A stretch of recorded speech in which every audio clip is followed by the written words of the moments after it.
كان في قناه النيل للرياضه بتنقل من الصبح بدري. فانا كنت قاعد انا وبركات في الاوضه ساعتها.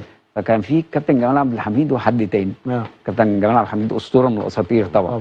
ففي الاستوديو فكانوا بيتكلموا، كان الوقت ده محمد ابراهيم مكسر الدنيا وشيكابالا مكسر الدنيا، فهم عمالين يشرحوا طريقه لعب نادي الزمالك، مين اللي هيمسك محمد ابراهيم ومين اللي هيمسك شيكابالا ومين اللي هيمسك فلان ومين اللي هيمسك فلان.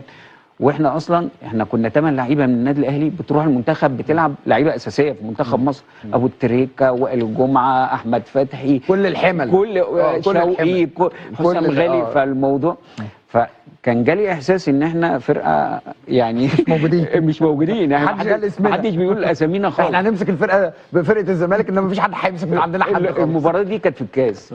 كان الكابتن حسام حسن هو مدرب نادي الزمالك. المباراه دي خلصت 3-1 للنادي الاهلي. دي بتاعت جوزيه لما كابتن حسام راح لجوزيه ولا دي كابتن حسام البدري دخل فينا جول في اول الماتش، حسين ياسر او احمد جعفر، وبعد كده احنا رجعنا ب3 جول. الثقه اللي كان نازل بيها لعيبه الزمالك فكرتني بالثقه بتاع المباراه بتاع اول امبارح.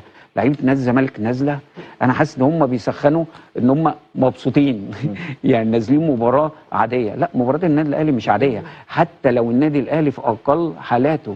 اوعى تامن للموضوع ده، لان هو حتى كمان تبص على الموسم ده، انت الاهلي في اسوأ موسم كسب الزمالك 3 مرات.